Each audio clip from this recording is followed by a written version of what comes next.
بسم اللہ الرحمن الرحیم.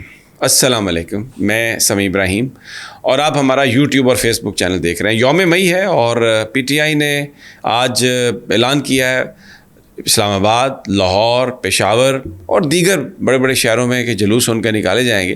لیکن ایک آنکھ بچولی سی ہو رہی ہے انتظامیہ، الیکشن کمیشن اور پی ٹی آئی کے بیچ. حالانکہ یہ دن جو ہے یوم مئی، یہ مزدوروں کا دن ہے اور مزدوروں کو ریلیز نکالنے کی بالکل اجازت ہوتی ہے. لیکن یہاں پر الیکشن کمیشن نے کل آپ اس سے اندازہ لگائیں کہ وہ کس قدر ننگے ہو کر باعث ہیں کہ انہوں نے کہا جی کہ پی ٹی آئی الیکشن یہ یوم مئی کی ریلیز نہیں نکال سکتی. اور اس وقت صورتحال یہ ہے کہ اسلام آباد اور پنڈی کی سڑکوں پر کنٹینرز رکھے ہوئے ہیں. اسلام آباد میں دفعہ 144 ہے، پشاور میں دفعہ 144 ہے، لاہور میں این او سی لینے میں کامیاب ہو گئے ہیں پی ٹی آئی والے، کیونکہ انتظامیہ تھوڑا اس وقت وہاں پر انڈر پریشر ہے. پورے ملک میں جو لان تان ہوئی ہے، ان کو جو گالیاں نکالی گئی ہیں، جو چودھری پرویز الہی کے گھر یہ گھسے ہیں اور وہاں پر جس طریقے سے انہوں نے عورتوں کو وہاں پر خوار کیا، ان کی جو وہ خواتین جن کو کبھی کسی نے دیکھا نہیں تھا، اور دروازے توڑے ہیں. پورے پاکستان نے دیکھا ہے کہ کس طریقے سے، اور بار بار ریڈ کر رہے ہیں وہاں پر. لیکن اس کے ساتھ ہی میں یہ ذکر تھوڑا سا ضمناً آ گیا، میں کر دیتا ہوں کہ منافقتوں کا ہم نے ایک عظیم الشان ایک مظاہرہ دیکھا. یعنی آپ یہ دیکھیں کہ پاکستان میں اگر صدر صاحب باہر چلے جائیں تو سینٹ کا چیئرمین ایکٹنگ صدر بن جاتا ہے. اگر گورنر صاحب باہر چلے جائیں تو قومی اسمبلی کا جو اسپیکر ہے وہ ایکٹنگ گورنر بن جاتا ہے. لیکن وزیر اعظم اور وزیر اعلیٰ اگر ملک سے باہر بھی جائیں تو ان کی جگہ کوئی اور بندہ اس عہدے پر نہیں آتا، اور انتظامیہ انہی سے ہی تمام معاملات پر گائیڈ لائنز لیتی ہے. محسن نقوی صاحب مدینہ شریف چلے گئے اپنے ساتھیوں کو لے کے ساتھ. عامر میر صاحب ہیں اور ان کے ساتھ صحافیوں کی ایک جن کو وہ ہمیشہ، مطلب میں نہیں کچھ کہنا چاہتا، ان کو چلے گئے وہاں پہ سرکاری خرچے پر لگا رہے ہیں جناب زبردست عمرے وغیرہ، عمرہ یہ وہ. وہاں سے کہہ رہے ہیں کہ جی میں انفارمیشن لے رہا ہوں، مجھے پتہ نہیں. خدا کے بندے، مدینے میں جا کے تو منافقت نہ کریں نا، آپ مدینے میں جا کے تو منافقت نہ کریں، اور وہ بھی سرکار کے پیسے پر رپورٹڈلی مبینہ طور پر آپ یہ سب کچھ کر رہے ہیں. کیا یہ اس طرح سے بندر بانٹ ہونی ہے؟ اور ایک اور جو منافقت سامنے آئی وہ آپ دیکھیں، چودھری شجاعت حسین. بھائی آپ کی بہن کا گھر ہے جہاں پر ریڈ ہوا ہے، اللیگل ریڈ ہوا ہے. اس کو چلیں آپ بھول جائیں کہ آپ پاکستان کے قانون میں اس طرح اجازت ہے سرچ وارنٹ کے بغیر آپ کسی کو بختر بند گاڑی سے آ کے ماریں؟ اتنی منافقت. اور میں آپ کو بتاؤں، یہ ایک گھٹیا پن کبھی میں توقع نہیں کر سکتا تھا. چودھری ظہور الہی سے آپ کو لاکھ اختلافات ہوں، لیکن ان کا جو ایک اپنا سیاسی جو بھی ان کی سائڈ تھی اس پہ کبھی انہوں نے کمپرومائز نہیں کیا تھا، اور اپنے مخالفین کے ساتھ ان کی پشت پہ کبھی وار نہیں کیا، اور بالکل کھل کے مقابلہ کیا. بھٹو کے مخالف تھے، کھل کر مقابلہ کیا. ضیاء کے ساتھ تھے، کھل کر ضیاء کے ساتھ تھے. اور یہ جناب چودھری شجاعت صاحب جو ہیں، کوئی ان کی طرف سے ایک بیان نہیں آیا. اور وہ تصویریں جو آئی ہیں اس کی شافے کی ہنستے ہوئے، میں کہتا ہوں ڈوب مرنے کا مقام ہے. اس قدر گھٹیا پن اور منافقتیں. اور پھر آپ نے کبھی کنجا ہاؤس میں پولیس بھیج رہے ہیں، یہاں پر آپ نے بھیجی پولیس، اور اپنی بزرگ جو ان کی خواتین ہیں وہ ان کے سامنے پولیس ان کو ادھر لے جا رہی ہے، لے کے آ رہی ہے. اور وہ وزیر ہونے کے بعد اینٹی کرپشن کا جو بندہ ہے وہاں پر وہ کہتا ہے کہ میں آپ کی بات نہیں سنتا. او بھائی لعنت بھیجیں ایسی وزارت پہ یار جہاں پہ آپ کی کوئی عزت. لیکن اس کے لیے غیرت چاہیے، اس کے لیے کچھ آپ کے اندر کچھ چاہیے کہ جو آپ کو یہ یاد دلائے کہ آپ کون ہیں. پرویز الہی نے ایک فیصلہ کیا، وہ کھڑا ہے اس کے ساتھ. مونس الہی نے ایک فیصلہ کیا، پورے پاکستان کو پتہ ہے، کھڑا ہے اس کے ساتھ.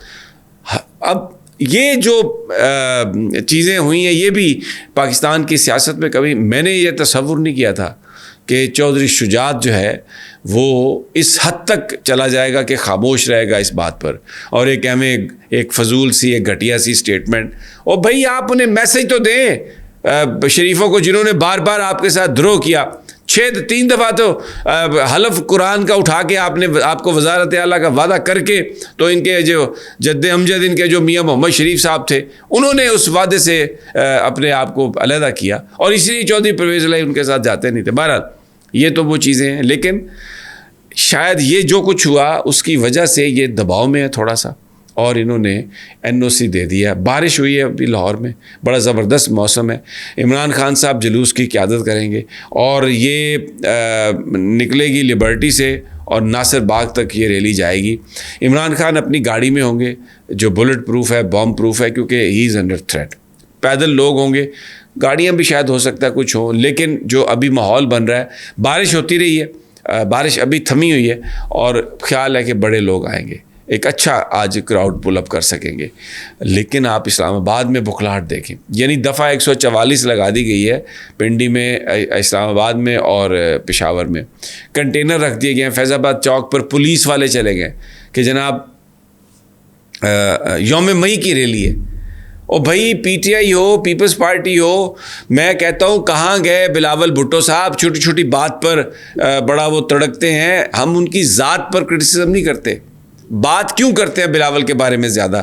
اس لیے کہ ماضی میں ہمیشہ بھٹو خاندان کے ساتھ کھڑے رہے ہیں اور بھٹو خاندان نے قربانیاں دی ہیں۔ بلاول کی والدہ شہید ہوئیں، بلاول کے نانا شہید ہوئے، اور جب آصف زرداری جیل میں تھا بے نظیر کی وجہ سے، تب ہم ان کے بھی ساتھ کھڑے تھے۔ لیکن اب آپ شہباز شریف کے وزیر بن گئے، ہر چیز بیچ کے۔ جو کہتا تھا کہ میں لاڑکانہ کی گلیوں میں نہ تمہیں گھسیٹا تمہارے پیٹ سے پیسے نکالنے کے لیے، تو میرا نام شہباز شریف نہیں ہے۔ اور وہ نواز شریف جو کہتا ہے کہ یہ جو اپنے اب باپ کو غدار کو شہید کہتی ہے، یہ لوگ پیپلز پارٹی کے، یہ ابھی الیکشن ہوگا آپ دیکھیں گے، بلاول بھٹو صاحب یہ جو آپ آ کے پہلے مودی کا جو یار ہے، غدار ہے، نعرے، اب مسٹر پرائم منسٹر، اور اس کے پیچھے کھڑے ہو گئے ہیں۔ آپ کی ہر بات پر آنکھیں بند کر کے یقین نہیں کیا جا سکتا۔ بھٹو کی بات پر کیا جا سکتا تھا، بے نظیر پر بھی اعتماد تھا کیونکہ انہوں نے اسٹرگل کی تھی۔ آپ نے کیا کیا؟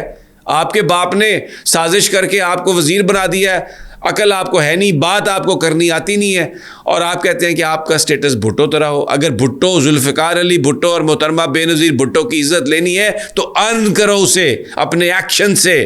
بھٹو نے تو لات ماری تھی ایوب خان کی کابینہ کو تاشکند کا معاہدے پر، اس نے تو تم مارو اس کابینہ پہ لات مارو اس کو۔ تم سال ہو گیا وزیر اعظم، وزیر خارجہ تم بنے ہوئے ہو اور بھارت جا رہے ہو، اور کہاں جا رہے ہو؟ اور تمہارے نانا نے کہا تھا کہ ہم گھاس کھا لیں گے لیکن ہم کوئی کمپرومائز نہیں کریں گے، اور کشمیر ہماری شہر ہے، اور وہاں پہ جو کچھ ہوا اس کے بعد تم کہاں جا رہے ہو؟ گوا کس چکر میں جا رہے ہو؟ تو آپ یوم مئی ہے، آپ وزیر ہیں، حکومت کا حصہ ہیں، دفعہ 144 یہ ہے مزدوروں کے بارے میں پیپلز پارٹی کی پالیسی۔ انتہائی افسوسناک، انتہائی افسوسناک۔ تو اس لیے یہ لوگ، عمران خان لکی ہے، اس کو کسی طرح سے پریشان ہونے کی ضرورت نہیں۔ یہ اتنے بد کردار لوگ ہیں سیاسی طور پر، میں سیاست کی بات کر رہا ہوں، یہ کبھی بھی لوگوں کا اعتماد نہیں گین کر سکتے۔ یوم مئی پر دفعہ 144 کنٹینر پولیس، اب دیکھتے ہیں کیا ہوتا ہے۔ بہرحال اللہ کرے خیر ہو، اور آج مزدوروں کا دن ہے اور پاکستان میں یہ حالت ہے۔ بہرحال ہم آپ کو تازہ ترین دیتے رہیں گے۔ اجازت دیجیے، اگلی ویڈیو تک انشاءاللہ جلد ملاقات ہوگی۔ اللہ نگہبان۔